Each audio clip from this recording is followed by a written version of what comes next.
अब आपको बताएं कि भारतीय तैयारों की पाकिस्तानी फ़ज़ाई हदूद की बंदिश में तोसी। PAA के मुताबिक भारतीय तैयारों पर पाबंदी को 24 फरवरी तक बढ़ा दिया गया है। इतलाक भारतीय एयरलाइंस की ज़ेर मलकियत, लीज और फौजी तैयारों पर होगा।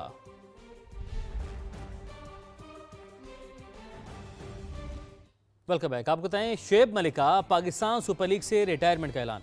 सोशल मीडिया पर लिखा, PSL को अलविदा कहने का वक्त आ गया है। बतौर खिलाड़ी PSL में सफ़र ख़त्म हो गया। क्रिकेट की बेहतरी के लिए जज्बा और अज़्म हमेशा जिंदा रहेगा। मैदान के अंदर और बाहर बनने वाली हर दोस्ती हमेशा याद रहेगी। शुएब मलिक ने कराची किंग्स, मुल्तान सुल्तान्स, पेशावर ज़ल्मी और कोयटा ग्लैडिएटर्स की नुमाइंदगी की।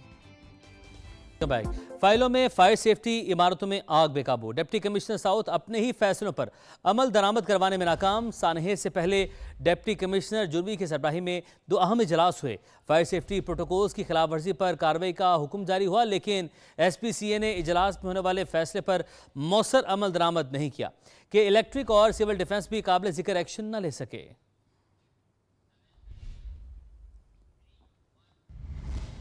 कौमी सबसे पहले बात करेंगे सानहे गुल प्लाजा पर फजा आज भी सोगवार। मजीद 1 लाश निकाली गई।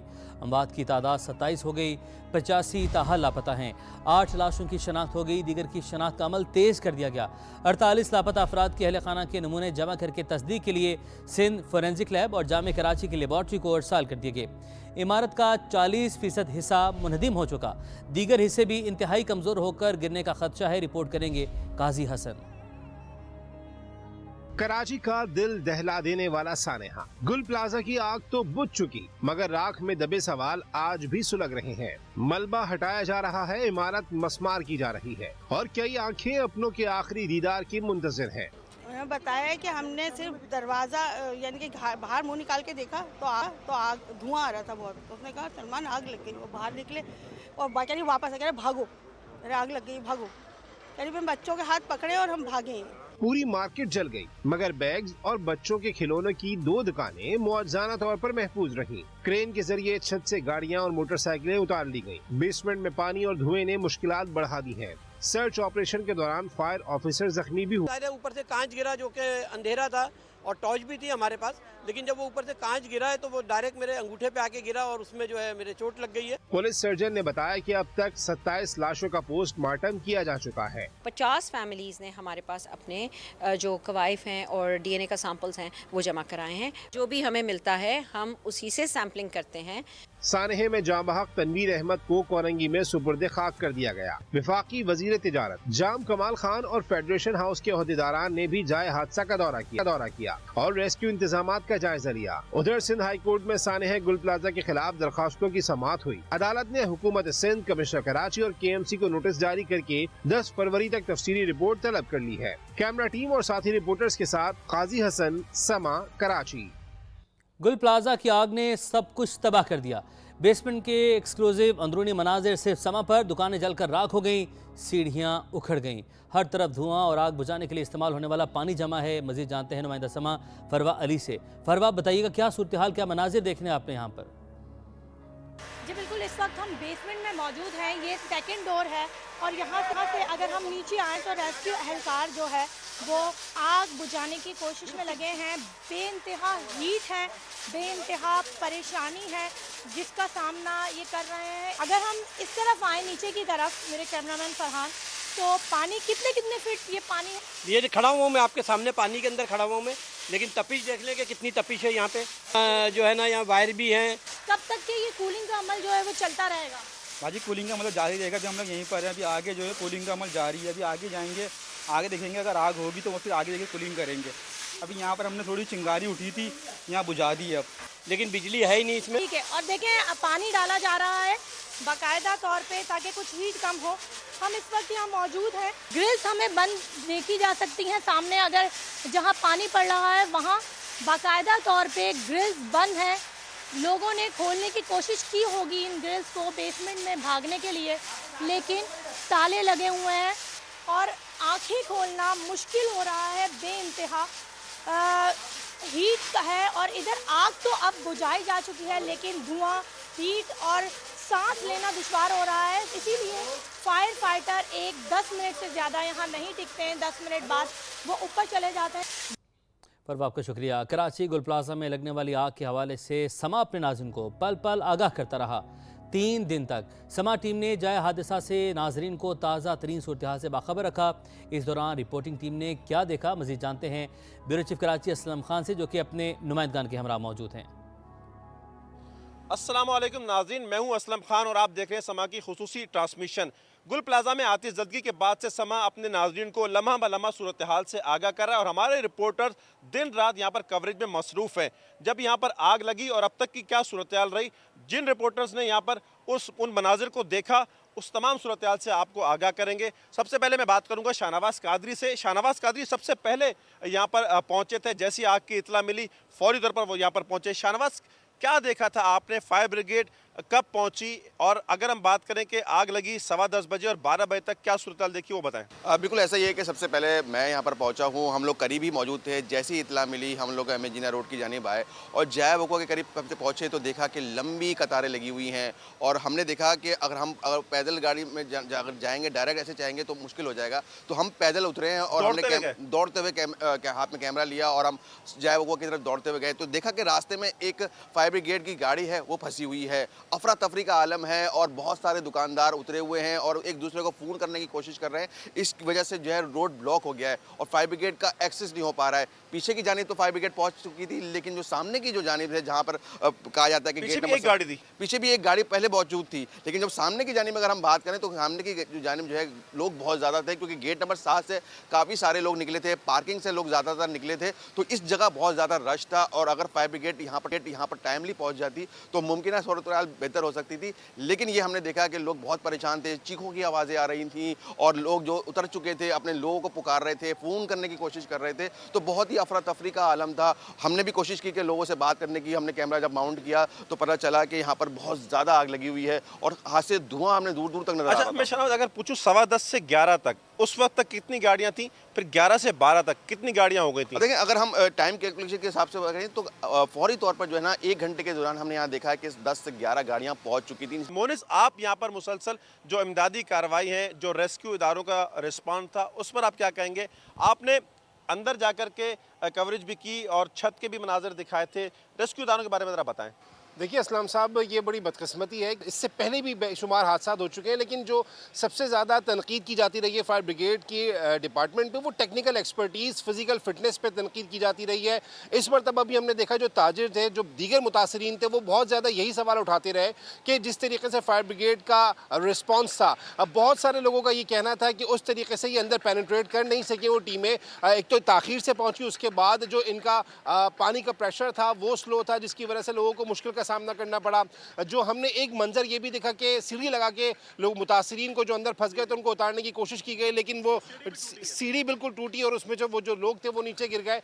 तो ये जो टेक्निकल एक्सपर्टीज़ है, इन पर तवज्जो नहीं दी जाती और ये हम तकरीबन 14 साल गुजर चुके हैं सानिया बल्दिया को। उस वक्त भी हम रिपोर्टिंग पे थे, कवरेज हमने की थी, वहाँ पे बड़ा इतराज़ उठाया गया था कि काश कोई ऐसी मशीनरी या टूल्स होते कि किसी इमारत के कोने को तोड़ के अंदर दाखिल हुआ जा सकता। अभी भी हम मौजूद हैं, ये देखें, ये अब हम इसको तीसरा दिन हो गया है और यहाँ पर अभी जो बिल्डिंग है, जिस तरह इसको तोड़ा जा रहा है, मलबे को हटाया जा रहा है, चूँकि अभी मैं नवीस के पास भी जब बात करूँगा 85 अफराद की लापता होने की बात हो रही है और 26 अभी तक लाशें मिली हैं। फरवा से हम बात करेंगे।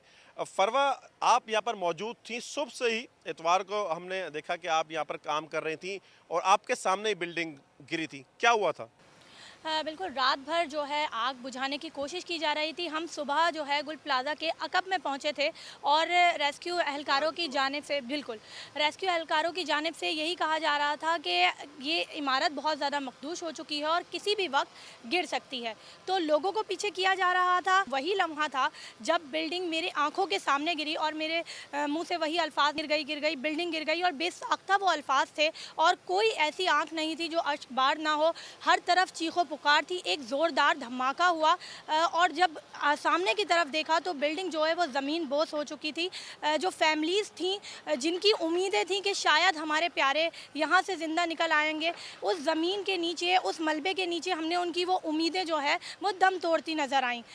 बहुत फैमिलीज़ का मुझे बताएं आप। हम वहाँ पर आप देख रही थी कि आप ऐसी एक खातून थी जो जिसकी शायद शादी होने वाली आई थी, वो शॉपिंग करने आई थी, उससे आपने उनसे आपने बात की थी और भी कुछ फैमिलीज़ के हवाले से बताएं, क्या मनाजिर थे उस वक्त? बिल्कुल, एक खातून थी जो किरण फातिमा नाम था, 22 साल खातून थी। वो अगले महीने उनकी शादी थी और वो शादी की शॉपिंग के लिए अपनी वालदा के साथ आई थी। वो अब तक उनका पता ना लग सका है। एक डॉक्टर आयशा थी जो हामला थी और उनकी भी अगले 2 महीने बाद जो है वो डिलीवरी थी।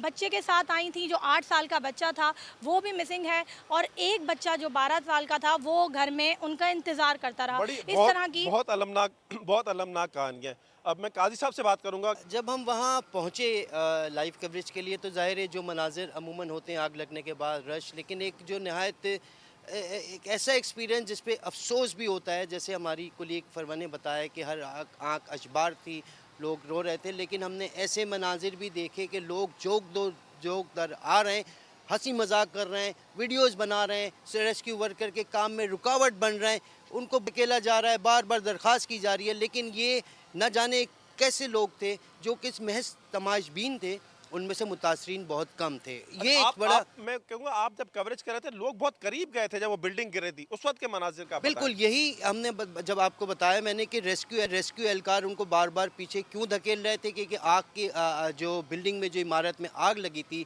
उसमें देखते हुए उन्होंने एक्सपर्ट ओपिनियन दिया था कि ये बिल्डिंग किसी वक्त भी इमारत मुनहदम हो सकती है, इसलिए वो कोशिश कर रहे थे कि सब लोग पीछे हों। उन्होंने अपने रेस्क्यू वर्कर को भी पीछे किया, लेकिन उसके बावजूद आवाम न जाने क्या देखना चाह रहे थे, वो करीब से करीब होते जा रहे थे। लेकिन रेस्क्यू एहलकारों ने बड़ी मेहनत और हिम्मत करके उनको पीछे किया और इसी लम्हे जबकि हम ये चीज़ें सब बता रहे थे और ये लाइव कवरेज थे, तो वो समा के कैमरे ने वो मनाजिर भी अक्सबंद किए कि वो इमारत का एक हिस्सा जब गिरा है। नवीद, अब जो मिसिंग पर्सन है उनके हवाले से क्या है? 26 के बारे में बताया गया कि लाशें मिल गई हैं, और यहाँ पर क्या अब तक की सूरत हाल आपने देखी? जो रेस्क्यू वर्कर्स हैं उनके बारे में बताइएगा, इमदादी सरगर्मियाँ, और कोई एक भी आप मुझसे बता रहे थे कि एक शख्स को भी जिंदा नहीं निकाल सके।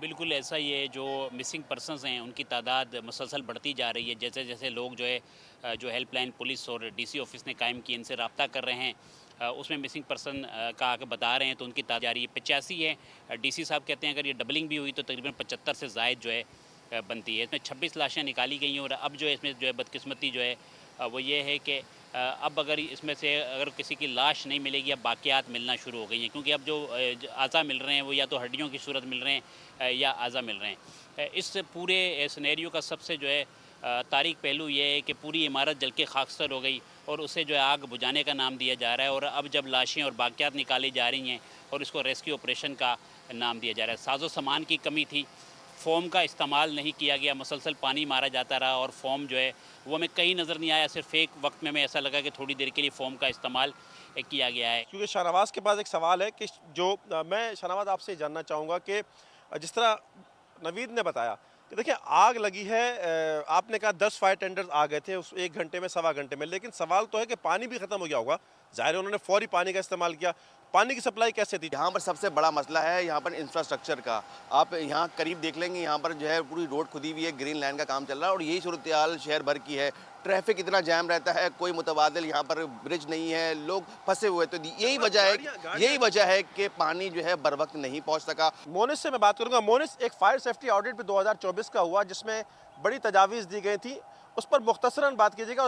देखिए असलम साहब, बिल्कुल KMC मेयर कराची के अहकामात पे फायर सेफ्टी ऑडिट हुआ था 2024 में, जिसमें 3 मेन आर्टरीज, जिसमें शारा फैसल, IH चुंडीगढ़ रोड और शारा कायदीन, जिसमें तारिक रोड का कमर्शियल एरिया भी शामिल है, वहाँ पे फायर सेफ्टी ऑडिट किया गया था।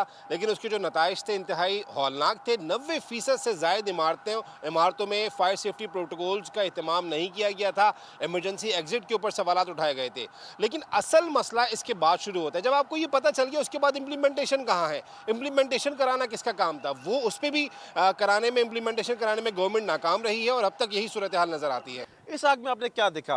मतलब पूरी इमारत आग की लपेट में आ गई थी और शाहनवाज़ भी शायद इससे एग्री करेंगे कि ये चंद घंटों के अंदर ही इस इमारत को पूरी लपेट में ले लिया। ये कैसे हो गया? मतलब उसमें कुछ सामान किस तरह का रखा हुआ था, क्या हुआ ये?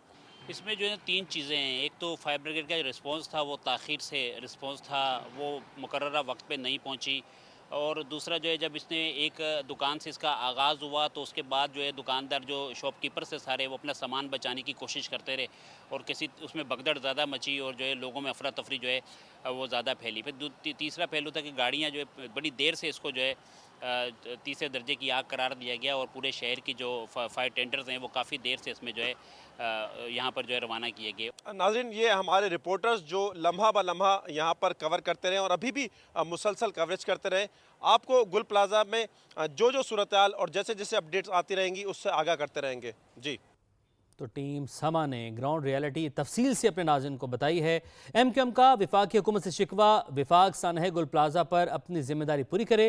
विफाकी वज़ीर खालिद मकबूल सिद्दीकी ने मुतालबा कर दिया। गुफ्तगू में मज़ीद कहा कि कराची में आतिशज़दगी से 100 इंसानी जानों का नुकसान हादसा नहीं सानहा है।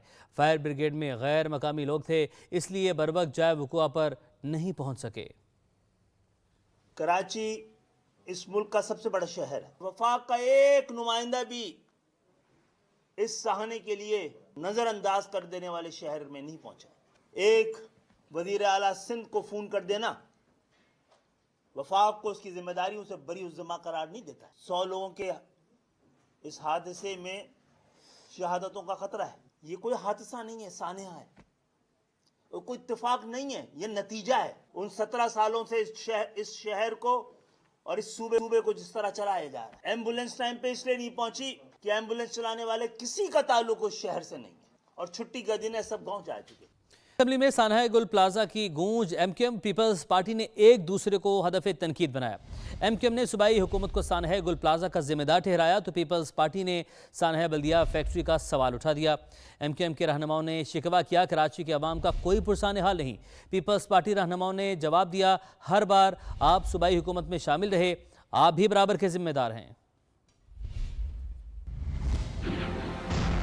कौमी शहर का मसला है, लिहाजा ये कौमी अलमिया है, ये कौमी सानिया है। सबसे पहले इसे कौमी सानिया और कौमी अलमिया डिक्लेयर किया जाए। घटिया पॉइंट स्कोरिंग नहीं करना चाहते। ये एक इंतहाई दर्दनाक हादसा है जो सानहे में तब्दील हुआ। इसका मुकाबला किसी क्रिमिनल एक्ट से नहीं किया जा सकता जिसमें 200-250 जाने। माजी में कोई गलती है उसका जिक्र करके इतने बड़े सानहे के गुनाह के बोझ से अपने आप को क्या आप बरीउज़्ज़मा करार देंगे? क्या आप अपनी जान इतनी आसानी से छुड़ा लेंगे? यहाँ पे जब फायर टेंडर जो है वो उनकी जब महसूस किया गया कि वाटर कैपेसिटी लिमिटेड है, 150 वाटर टैंकर्स जो हैं उससे ज़्यादा वहाँ पे भेजे जाते थे। आपके दर्द, आपके एहसास का तो अंदाज़ा उसी वक्त हो गया जब वज़ीर आला सिंध इस सानहे के 22 घंटे के बाद मौके पर पहुँचे। मेयर कराची जो कि धांधला किया गया, हल्का बंदियों में 50 सीटें हमारी कम की गई, लेकिन कम से कम उसे फौरी तौर पर सबसे पहले मेयर को आना चाहिए। ज़रूरी नहीं है कि जब हादसा हो तो मिनिस्टर या चीफ मिनिस्टर पहुंचे, क्योंकि फिर उसका प्रोटोकॉल लगता है। असल बात होती है रेस्क्यू करना। 80 अफराद अब भी लापता हैं, 40 से ज्यादा वहां पर लाशें मिल चुकी हैं और अरबों रुपयों का नुकसान हुआ है। स्पीकर साहब, किसी ना किसी को तो जिम्मेदारी लेनी होगी। आग जब लगती है तो कैलिफोर्निया जैसे मुल्क में जंगल से निकल के घरों को लाइन से लपेट में लेती हुई चली जाती है। आग जब लगती है तो स्काई रिजॉर्ट न्यूजीलैंड में 40 लोग जो हैं वो उनकी डेथ हो जाती है और दर्जनों जख्मी होते हैं। लोग जलते रहे, प्रॉपर्टी जलती रही, अरबों का नुकसान हो गया, पूरी रात गुजरती रही, कोई नहीं आया। 30 साल इन दो जमातों ने कराची को इस हाल पे पहुंचा। 2 साल पहले कोऑपरेटिव मार्केट, वहाँ पर आग लगती है, सैकड़ों की तादाद में दुकानें जल जाती है। Arshi market federal B area में दुकानें जलती हैं। मिलेनियम मॉल, सैकड़ों की तादाद में दुकानें जल गई। उंगली तो आपकी तरफ उठेगी ना।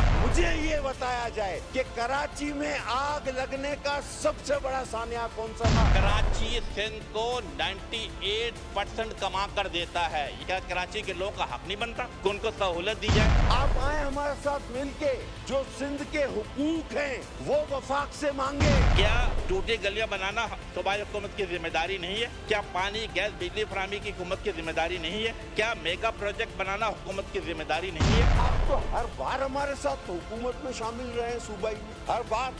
अगर हम पे कोई जिम्मेदारी आती है तो वो आप पर भी बराबर आती है। इस्लामाबाद में प्रेजेंटेशन दी जाती है, सब अच्छा का नारा लगाया जाता है, जो गोल प्लाजा पे हुआ इसका जवाब कौन देगा? अब कराची आपके हाथ में नहीं, अब हमारे पास कराची आया है। ये जो वाकया हुआ है टोटली क्रिमिनल नेग्लिजेंस, इसमें एक जुडिशियल कमीशन बनाया जाए जो तहकीकात करे कि किन लोगों की कोताही है। हमदर्दी है हमें उन लोगों के साथ, हम उन्हें कंपनसेट भी हम करेंगे, गलती आपकी है।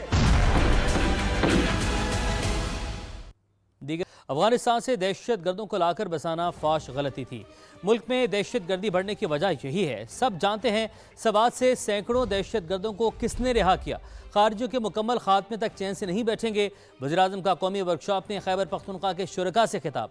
कहा बहुत इजलास हुए लेकिन अफगान तालिबान ने कोई बात नहीं मानी। खैबर पख्तूनख्वा में पायदार अमन का क़याम नागुज़ीर हो चुका। विफाक और केपी में सर्द जंग की बात हकीकत नहीं।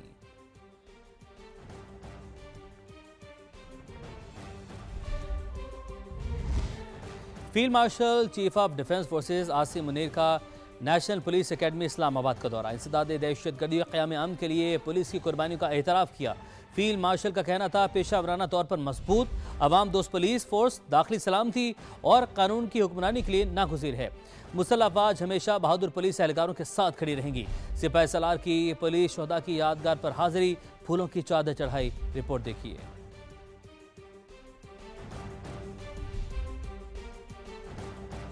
फील्ड मार्शल सैयद आसिम मुनीर का फ़ौज पाकिस्तान और पुलिस के दरमियान हम आहंगी बढ़ाने के लिए बड़ा इकदाम। पुलिस फोर्स का हौसला बढ़ाने के लिए नेशनल पुलिस एकेडमी इस्लामाबाद का दौरा किया। चीफ ऑफ डिफेंस फोर्सेस को शानदार गार्ड ऑफ ऑनर पेश किया गया।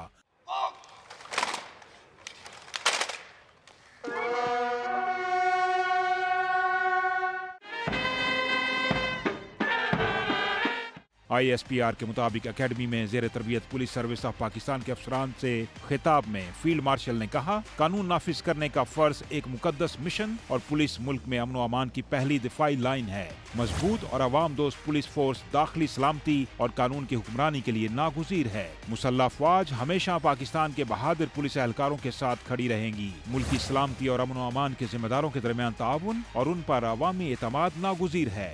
Pakistan armed forces and law enforcement agencies all पाइंदाबाद and Pakistan हमेशा जिंदाबाद। कमांडेंट नेशनल पुलिस एकेडमी ने फील्ड मार्शल को पुलिस की तरबियत और उससे जदीद फोर्स बनाने के मंसूबों पर ब्रीफिंग दी। सीनियर पुलिस क़यादत ने इदारे में इस्लाहात और पेशावराना मायार बेहतर बनाने के अज़्म का इआदा किया। फील्ड मार्शल का पुलिस शुहदा की कुर्बानियों का एतराफ़, यादगार पर फूल चढ़ाए और फातेहानी की।